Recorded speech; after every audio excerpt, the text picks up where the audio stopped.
성령님은 구원을 완성시키는 분으로 이 땅에 오십니다. 아멘 합시다.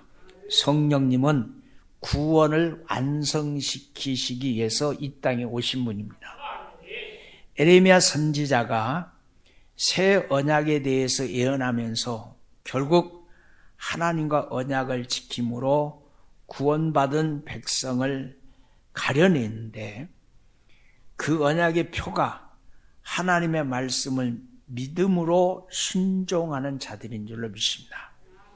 하나님을 믿는 믿음은 너무나 당연한 것이고, 그 하나님을 믿기에 그 하나님의 말씀에 순종하는 자들이 바로 하나님의 백성이라는 것을 증명하는 겁니다. 그래서 예수님께서 이런 말씀을 하셨어요. 나더러 주여 주여 하는 자들이 다 천국에 들어갈 것이 아니고 하늘에 계신 내 아버지 뜻대로 행하는 자라야 천국에 들어가게 될 것이다 말씀하십니다. 어찌 보면 굉장히 중요한 말씀입니다. 그런데 구약에 보면 이스라엘 백성들은 시내산에서 하나님의 말씀을 직접 받았고 하나님의 백성이 되었는데, 그 하나님의 백성으로서 하나님의 말씀에 순종하는 것은 당연한 건데 순종하지 못하는 백성으로 성경은 기록하고 있습니다. 어찌 보면 이스라엘 백성들은 하나님의 말씀을 온전히 순종하지 못함으로 첫 언약을 불순종한 모델로 우리에게 보여주고 있는 겁니다. 역사라는 큰 교훈을 통해서 언약을 파기하면 결국 하나님의 백성이 되지 못한다는 것도 우리는 오늘 말씀을 통해서 깨달아야 될 줄로 믿습니다. 그래서 하나님께서 새 언약을 선포하시고 새 언약을 행할 때 반드시 이 언약을 성취해야 되기 때문에 하나님께서 직접 사람들의 마음에 오셔서 하나님의 말씀을 알게 하고 믿게 함으로, 알게 하고 믿게 함으로 구원을 완성시키러 오신 분, 그분이 성령입니다. 자, 우리는 성령 하나님, 구약의 마지막 성경 말라기서의 마지막 기회를 주었는데 돌아오지 않을 때 더 이상 기회가 없다고 말씀하는 말씀도 기록이 되어 있습니다. 말라기 4장 5절부터 6절에 보니까 보라, 여호와의 크고 두려운 날이 이르기 전에 내가 선지자 엘리야를 너에게 보내리니 그가 아버지의 마음을 자녀에게로 돌이키게 하고 자녀들의 마음을 그들의 아버지의 길로 돌이키게 하리라. 돌이키지 아니하면 두렵건대 내가 와서 저주로 그 땅을 칠까 하노라 하시니라. 돌아오는 게 복이죠. 여기에 엘리야 선지자는 북쪽 아방 때 우상이 가득한 땅에서 누가 진짜 신인지 가려내는 선지자입니다. 대표성을 갖고 있는, 하나님이 붙들고 있는 사람이라는 것을 보여준 선지자입니다. 이제 하나님께서 역사적으로는 마지막으로 에레미야 같은 선지자, 하나님의 일꾼을 보내서 하나님을 알게 하고 그들의 마음을 아버지께, 하나님께 돌아오게 하는 일을 하겠다는 겁니다. 그때 마음을 하나님께 돌이키지 않으면 저주로 그 땅을 치겠다, 마지막으로 심판하실 것을 경고합니다. 이제 마지막 시대는 마음을 하나님께로 돌이키지 않으면 심판받게 되는 시대, 우리가 종말이라고 하는 마지막 시대에 우리에게 임하는 주님의 음성입니다. 이게 구약의 마지막 메시지예요.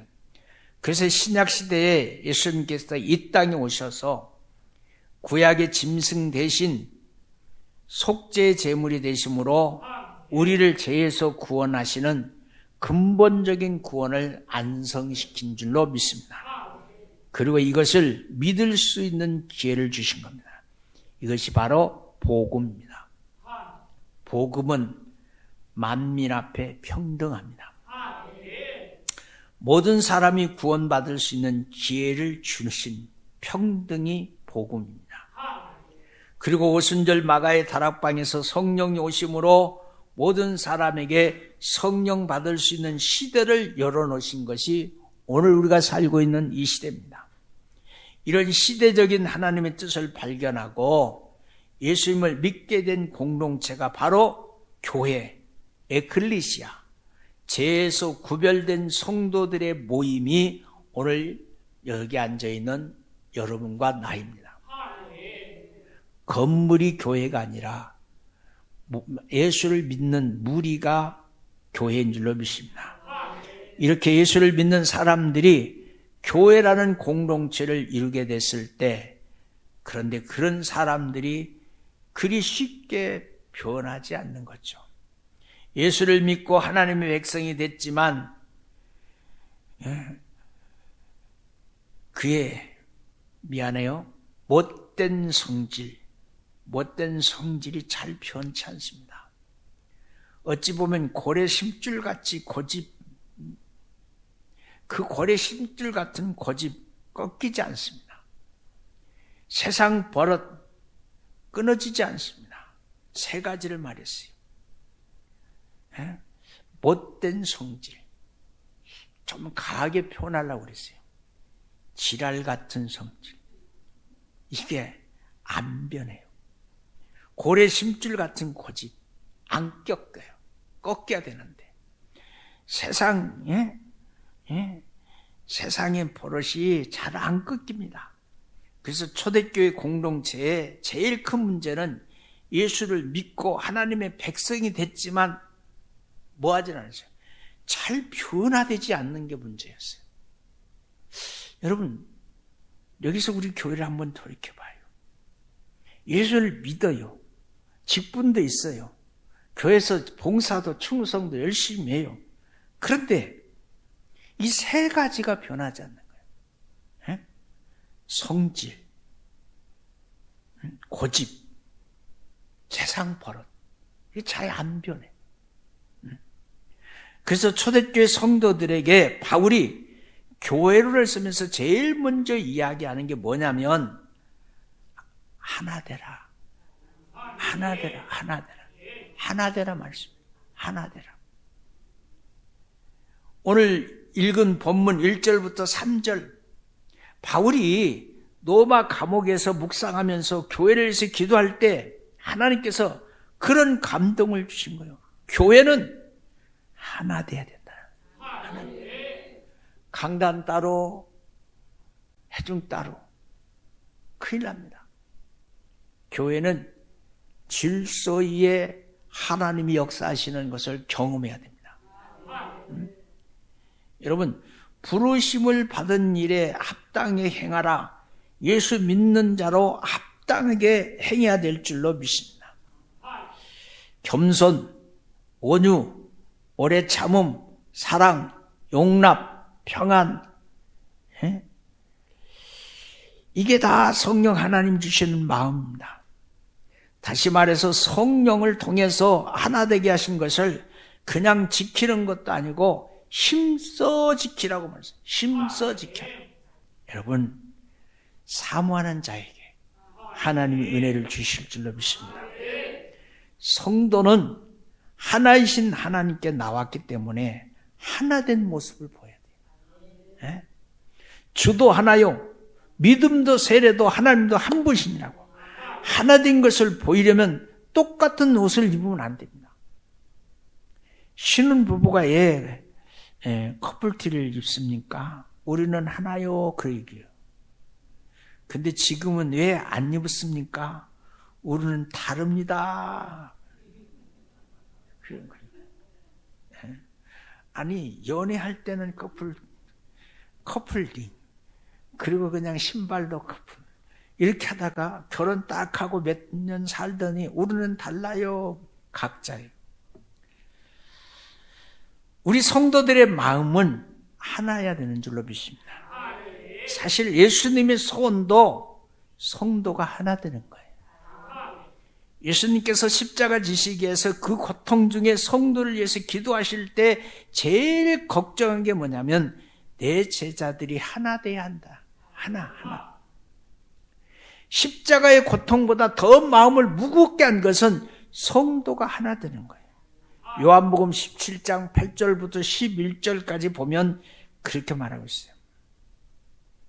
또 21절부터 21절 2절까지 보면 예수님께서 십자가로 우리를 구원하시고 우리를 위해서 기도하신 것은 하나님이 예수님과 하나 된 것처럼 저들도 세상 속에서 하나 돼야 된다. 우리 모두가 다 세상 속에서 하나 돼야 될 줄로 믿습니다. 그래서 바울은 성령이 하나 되게 하신 것을 힘써 지켜야 된다 라고 맺습니다. 힘써 지키려면 때로는 내가 손해볼 때도 있어요. 때로는 내가 욕먹을 수도 있어요. 근데 그게 잘 안 됐죠. 그래서 성도들에게 교회 공동체에 필요한 것이 뭐냐? 성령의 열매다 라고 설명하는 겁니다. 성령의 열매가 바로 교회를 하나 되게 하고 교회 공동체를 세우는 데 목적이 있는 거예요. 성령의 열매에 제일 잘 정리하고 표현한 것이 갈라디아서예요. 거기 보면 성령의 열매 가장 먼저 말하는 게 뭐예요? 사랑입니다. 두 번째 희락, 화평, 오래 참음, 자비, 양선, 충성, 온유, 절제 이 같은 것을 뭐 할 법이 없다? 근지할 법이 없다. 사랑은 서로 사랑하고 있는 것을 다른 사람에게 숨길 수 없어요. 사랑은 표가 나게 돼 있어요. 이것은 누구에게나 예수 믿는 사람들에게는 당연히 나타나야 될 열매예요. 여기 열매라고 표현이 써 있는데 그 열매라는 어떻게 보면 당연한 것이죠. 내 의지에서 나오는 것이 아니라는 겁니다. 성령의 열매는 마음에서 나오는 거예요. 마음에서 나오는 마음에서 나오는 말이 행동으로 옮겨지는 것을 보면 그것이 열매인 거예요. 마음에서 말로 토해낸 것이 행동으로 행해지는 것이 열매입니다. 그러므로 성령을 통해서 예수 믿고 성령 하나님을 내가 받아들이면 내 속에 있는 인격들에서 이런 변화가 나타나기 시작되는 거예요. 내 속에 원래 마음은 욕심, 악한 것, 그것으로 가득 차 있어요. 성령께서 내 마음에 오시면 이런 것들을 극복하고 그런 것들을 짓누르고 그런 것들을 사라지게 하고 성령의 인격이 나오도록 도와주시는 거예요. 내 속에 원래 있는 마음이 사라진 거예요. 여기서 도와준다라고 하는 말이 우리에게 은혜가 돼요. 내 의지를 누리고 나를 끌고 가는 것이 아니라 도와주는 겁니다. 그래서 성령의 또 다른 이름이 뭐예요? 보혜사입니다. 나를 돕고 변호하고 또 변론해 준다 그래요. 성령님이 우리 가운데 오셔서 첫 번째 나를 도와줘. 그리고 두 번째 나를 변호해 줘. 세 번째 나를 변론해 줘. 그래서 성령 하나님의 역할은 우리의 생각을 각성시키고 깨우쳐 주시고 하나님의 마음이 어떤지 알게 하시는 겁니다. 거기에 내 의지가 따라가는 겁니다. 그래서 성경을 보면 하나님의 마음을 알게 될 때 내 의지의 노력이 아닌 것을 말합니다. 여기에 관련된 기절들이 참 많은데 몇 군데 살펴보면 요한복음 14장에 예수님께서 성령께서 우리 마음에 어떤 역할을 하시는지 14장 16절부터 17절까지 내가 아버지께 구하겠으니 그가 또 다른 보혜사를 너에게 주사 영원토록 너희와 함께 있게 하시리니 그는 진리의 영이라. 세상은 능히 그를 받지 못하나니 이는 그를 보지도 못하고 알지도 못하나니 그러나 너희는 그를 아나니 그는 너희와 함께 거하시며 또 너희 속에 계심이니라. 성령은 우리 속에서 일하시는 거룩한 영. 26절에 이렇게 말합니다. 보혜사 곧 아버지께서 내 이름으로 보내실 성령 그가 너에게 첫 번째 모든 것을 가르쳐 주시고 내가 너에게 말한 모든 것을 생각나게 한다. 가르쳐 주고 생각나게 하시는 거예요. 여러분, 우리 인격 속에 우리에게 가르치고 알게 하시는 분이 있다는 거예요. 그 도구가 뭐냐? 바로 말씀이에요. 말씀의 뜻을 알게 하고 말씀의 뜻을 생각나게 하는 겁니다. 그래서 로마서 8장 9절에서 바울도 성령의 사역을 이야기합니다. 만일 너희 속에 하나님의 영이 거하면 너희가 육신에 있지 아니하고 영에 있나니 누구든지 그리스도 영이 없으면 그리스도의 사람이 아니니라 그랬습니다. 그리고 12절부터 14절까지 그러므로 형제들아 우리가 빚진 자로 돼 육신으로 져서 육신대로 살 것이 아니라 너희가 육신대로 살면 반드시 죽을 것이로되 영으로서 몸의 행실을 죽이면 살리니 무릇 하나님의 영으로 인도함을 받는 사람 곧 하나님의 아들임이라 그랬습니다. 바울은 하나님의 영이 우리 속에 일할 때 자신의 의지를 따라가야 한다는 것입니다.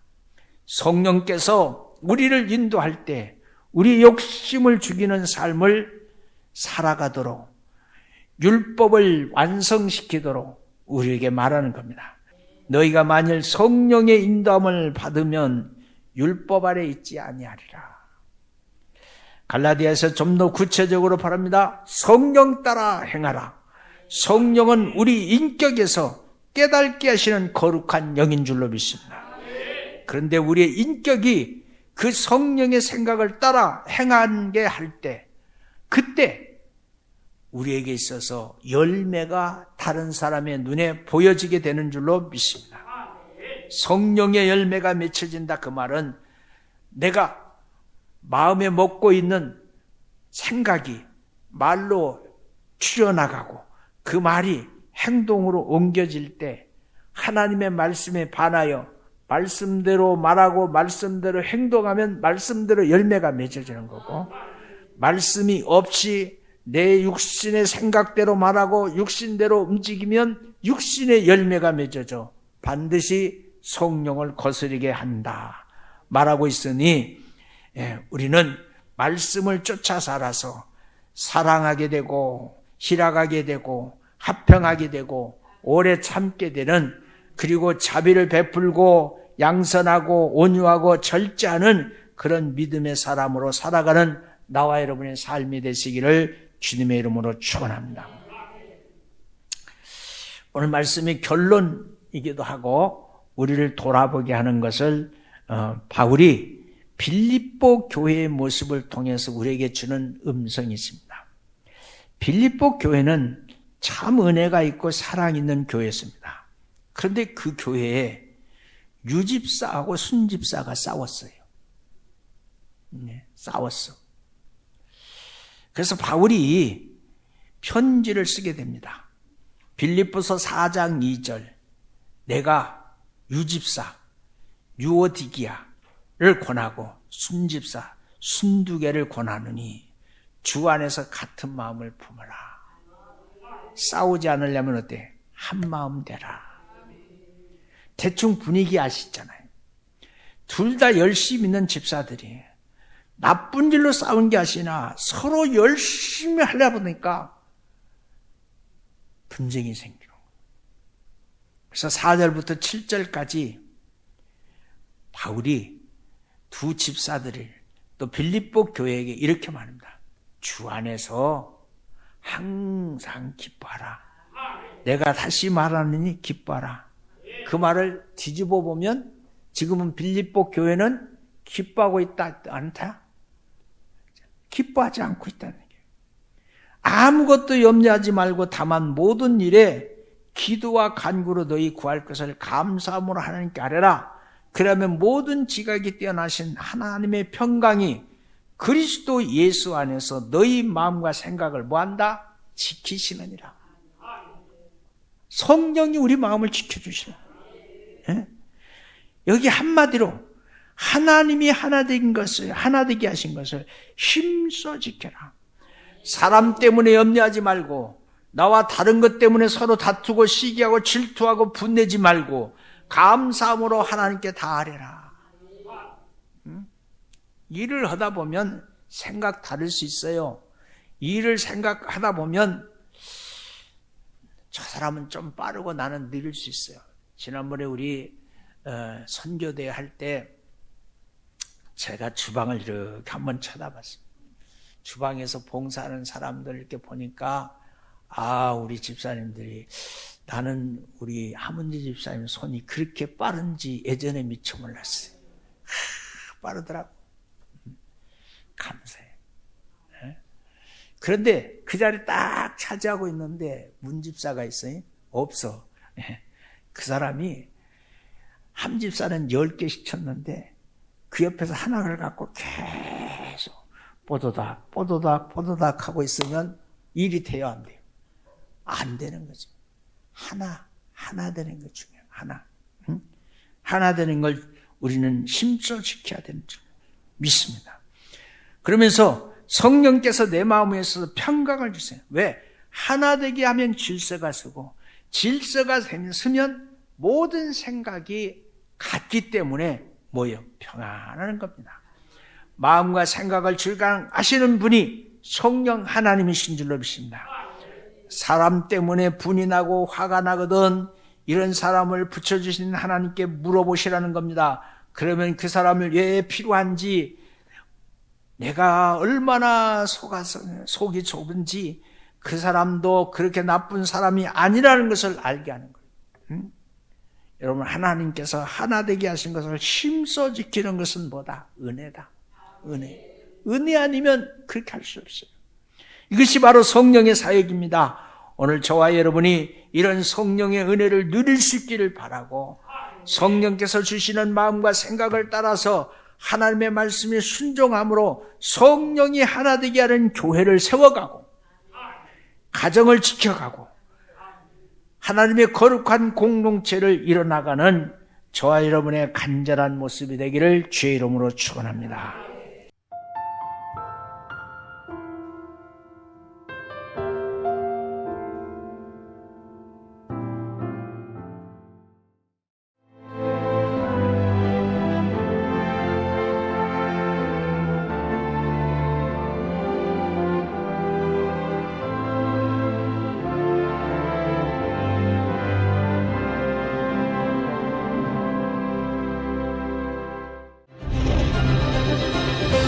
기회는 준비된 도시를 선택합니다.